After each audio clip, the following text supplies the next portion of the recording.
So I'd like to introduce to you Chris Slattery. If you don't know his name, you really should, because he is the founder of Expectant Mother Care. Was founded in 1984. It's a network of pregnancy help centers in New York City, which is America's abortion capital. So he's in there, right in the belly of the beast.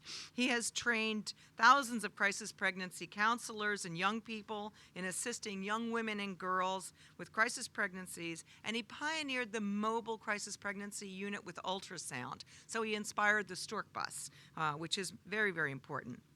Lastly, he's on the official Catholics for Trump National Advisory Board. I give you Chris Slattery.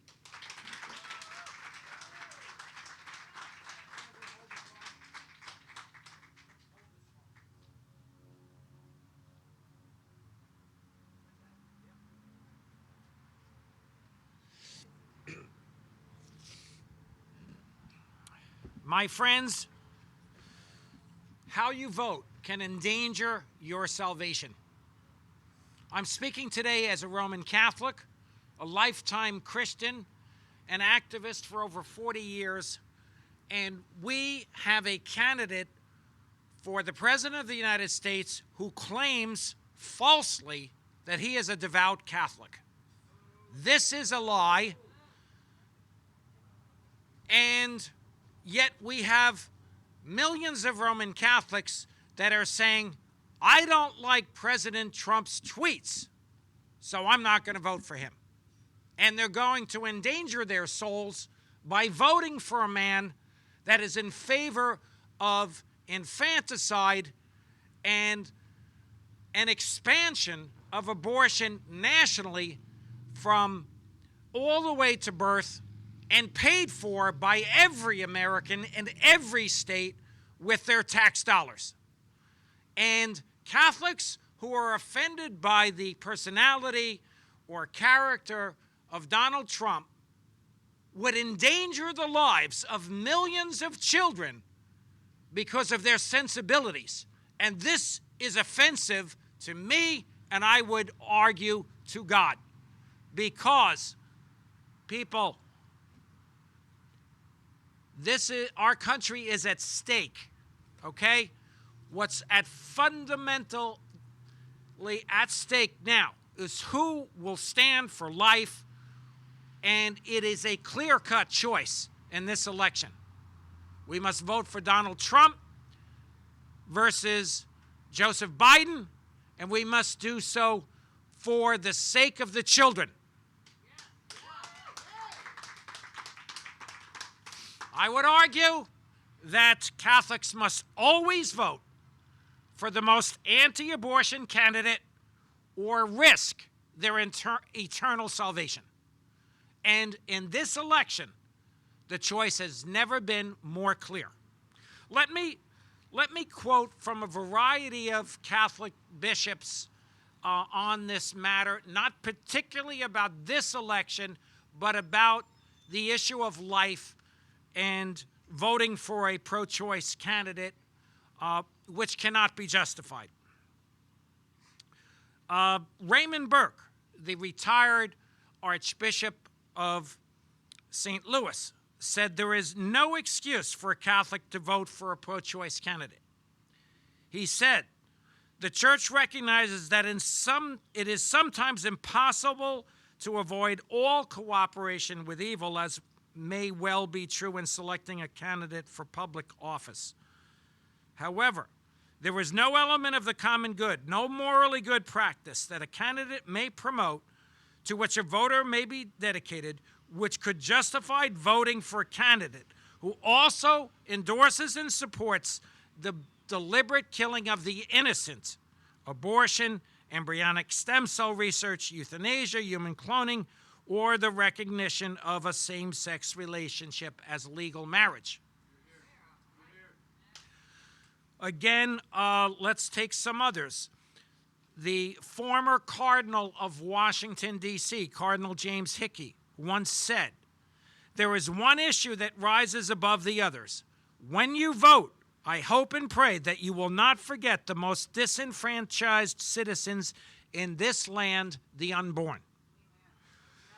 Bishop Robert Herman of St. Louis said, more than anything else, elections are about saving our children or killing our children. This life issue is the overriding issue facing each of us. All other issues, including the economy, have to take second place to the issue of life. Bishop John Myers, former Archbishop of Newark, New Jersey. As voters, Catholics are under an obligation to avoid implicating themselves in abortion, which is one of the gravest of injustices. Certainly, there are other injustices which must be addressed, but the unjust killing of the innocent is foremost among them. Bishop Thomas Olmsted of Phoenix said, are all issues equal when choosing a political candidate? He said, absolutely not. The Catholic Church is actively engaged in a wide variety of important public policy issues, including immigration, education, affordable housing, health and welfare, to name just a few. On each of these issues, we should do our best to be informed and to support those proposed solutions that seem most likely to be effective. However, when it comes to direct attacks on innocent human life, being right on all the other issues can never justify a wrong choice on this most serious matter. What can I say, my friends? But I could go on for a very long time. But I will finish on the quotes with the late, great St. John Paul II. Above all the common outcry, which is justly made on behalf of human rights, for example, the right to health, to home, to work, to family, to culture, is false and illusory if the right to life, the most basic and fundamental right and the condition for all other personal rights, is not defended with maximum determination.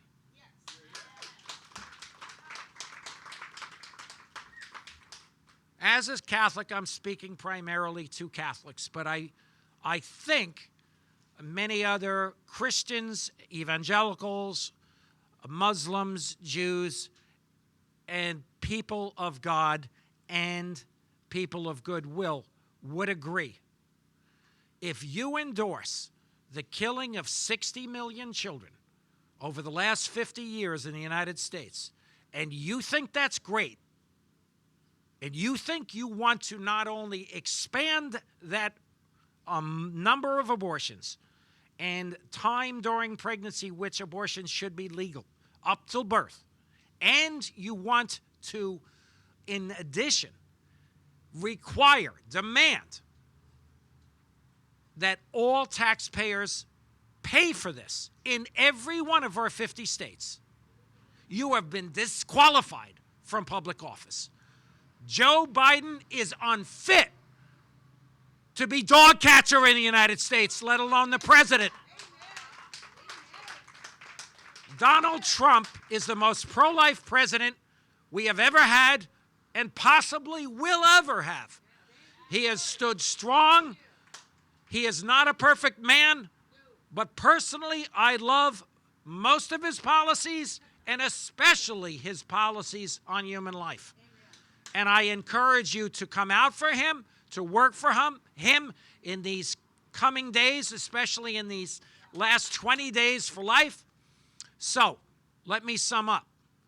All of us who fight for life, we don't just fight for the babies by voting. We stand by in solidarity with expectant mothers in their crisis, in their problem pregnancy, and we are there for them with support, love, medical insurance, housing, and everything they need. But when it comes to election time, we have got to step up and vote and get our friends out. Thank you for your attention today, my friends. The day is coming, the day of reckoning for the United States. Vote Trump, defeat Biden. God bless you.